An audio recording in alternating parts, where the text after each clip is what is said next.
Hello welcome to Gita Saramsham a day in my life. Morning ఇలాగ నేను ధనియా water తాగుతున్నా. ధనియా పొడి వాటర్లో మరిగించి ఆ వాటర్ తాగుతున్నా మంచిదని. ప్రెగ్నెన్సీలో అయితే కడుపు పట్టేయకుండా ఉంటుంది, డైజెషన్ బాగుంటుందని చెప్తారు. మార్నింగ్ ఎండ మంచిదని చెప్పి ఇంకా ఎండలో కూర్చున్నాను. ఇలా విటమిన్ డి కోసం నాకైతే డెఫిషియన్సీ ఉండే, దానికోసం ట్యాబ్లెట్స్ వాడాను.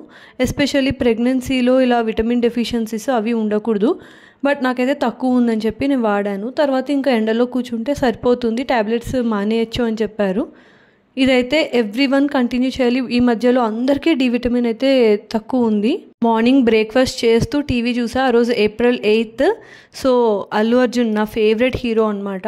అల్లు అర్జున్ బర్త్డే అని చెప్పి అన్నీ తన మూవీసే వస్తున్నాయి. అలా హ్యాపీ మూవీని ఎంజాయ్ చేస్తూ హ్యాపీగా బ్రేక్ఫాస్ట్ చేసా. ఇంట్లో కాకరకాయలు ఉన్నాయి. కాకరకాయ ఫ్రై ఏం తింటావు అని అడిగారు. నాకైతే పులుసు తినాలని అనిపించింది. సో నేనే కాకరకాయ పులుసు చేశాను. లైక్ ఇవన్నీ కూడా రెడీ చేసి పెట్టారు. నేను ఇంకా జస్ట్ వచ్చి కుక్ చేశాను. త్వరగానే అయిపోతుంది, ఈజీ ప్రాసెస్సే.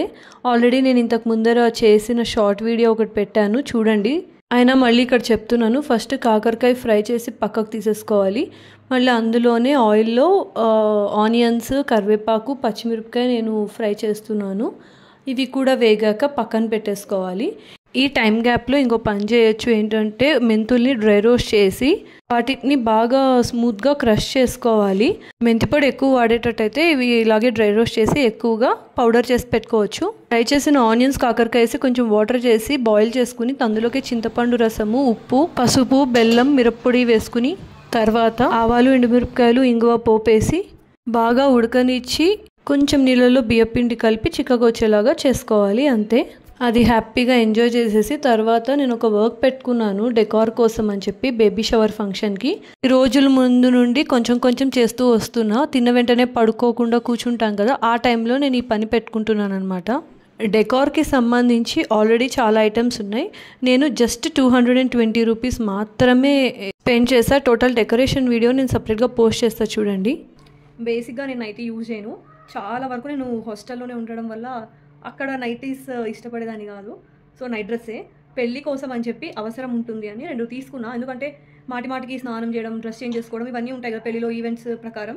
సో ఈజీ యాక్సెస్ కోసం అని చెప్పి కొన్నాను. హానెస్ట్గా చెప్పాలంటే ఇప్పుడు ప్రెగ్నెన్సీలోనే కాదు, ముందు కూడా ఈజీగా స్నానం చేసి వెంటనే అట్లా వేసేసుకోవచ్చు అని చెప్పి బాగా తుక్కుగా వాడా. 2 కొన్నాను. ఆ 2 పిచ్చిగా వాడాను. కాకపోతే ఇప్పుడు మనకేంటి అంటే నైటీ అవసరం అనమాట. అండ్ మోర్ ఓవర్ ఇక్కడ చాలా హీట్ అనిపిస్తుంది. మరి ప్రెగ్నెన్సీ టైంలో కొంచెం హీట్ ఫీల్ అవుతాము. బట్ ఇప్పుడు బెంగళూరులో కూడా వెదర్ కొంచెం హీట్గానే ఉంది. సో ఇప్పుడు ఇది నాకు ఇంకా తప్పదు, ఇదే వేసుకుంటున్నాను. హాయిగా అనిపిస్తుంది. అందుకనే నేను డ్రెస్ చేంజ్ చేసుకుని అదే పనిగా రెడీ అయ్యి అలా తీయాలనుకోవట్లేదు. ఈ like A day in my life వీడియోని నేను న్యాచురల్గానే చేయాలని డిసైడ్ అయ్యా. సో అందుకని చెప్పి నేను ఏదైతే కంఫర్టబుల్ ఫీల్ అవుతున్నానో అదే వేసుకున్నాను అండ్ దాంతోనే వీడియో తీస్తున్నాను. కాసేపు పడుకొని లేచాక సున్నుండ తింటున్నాను. ఈ టైం మినప్పప్పు మంచిదంటారు, నడుం గట్టి అని చెప్పి. సో సున్నుండ పెడతారు, అందుకని చెప్పి నేను సున్నుండ తింటున్నాను. ఆ తర్వాత కొంచెం స్నాక్స్, టీ ఇలాగ అయిపోయింది. అండ్ కాసేపు టీవీ చూశాను అత్తయ్య గారు, మావయ్య గారితో. నైట్ స్పెషల్ ఏంటంటే మావయ్య గారు చేసిన పన్నీర్ మటర్ కర్రీ డిన్నర్. ఎలా చేశారు ఆ రెసిపీ మొత్తం నేను షార్ట్ వీడియో పోస్ట్ చేస్తాను, తప్పకుండా చూడండి. టేస్ట్ అయితే నిజంగా చాలా బాగుంది. చాలా తక్కువ ఇంగ్రీడియంట్స్ తోటి చాలా బాగా కుదిరింది టేస్ట్. బిట్ టు బిట్ నేను వీడియో షూట్ చేయలేదు, ఎందుకంటే మధ్యలో నాకు ఘాటు అనిపించి కాస్త లోపలికి వెళ్ళిపోయాను, దగ్గు వస్తుందని. అయితే ప్రొసీజర్ అయితే కనుక్కున్నాను. సో నాకు ఇక్కడ ఏంటంటే టేస్టింగ్ టైం అనమాట. ఉప్పు అవన్నీ సరిపోయాయా, నీకు ఎలా ఉంది చూడు, అండ్ బఠానీ ఉడికిందా అని. నైట్ మా ఇంట్లో రోజు అందరూ చపాతీ ఆర్ రోటీ తింటారు. నాకైతే ముందు నుండి రైస్ అలవాటు. సో నేను మధ్యాహ్నమే రైస్ ప్రిపేర్ చేసుకున్నప్పుడు కొంచెం తీసి పక్కన పెట్టుకుంటాను. అండ్ రైస్ క్వాంటిటీని బట్టి నైట్ ఏం చేసినా సరే అది కొంచెం తిని తర్వాత రైస్ తింటాను అనమాట. అంతమందికి చపాతీ చేశారు అత్తయ్య గారు. డిన్నర్కు రైస్, చపాతీ అండ్ మావయ్య గారు చేసిన పన్నీర్ కర్రీ పెట్టుకున్నాను. పక్కన కాకరకాయ పులుసు కూడా పెట్టుకున్నా. సో ఇప్పుడు టేస్టింగ్ టైం అనమాట.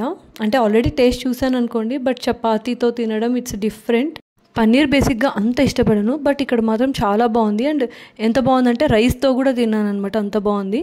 ఐపీఎల్ వస్తుంది కదా, బేసిక్గా అంత ఐపీఎల్ ఫ్యాన్ కాదు, కానీ ఇంట్లో ఇంకా పెడతారు, అలా కొంచెం ఇంట్రెస్ట్ పెరిగింది.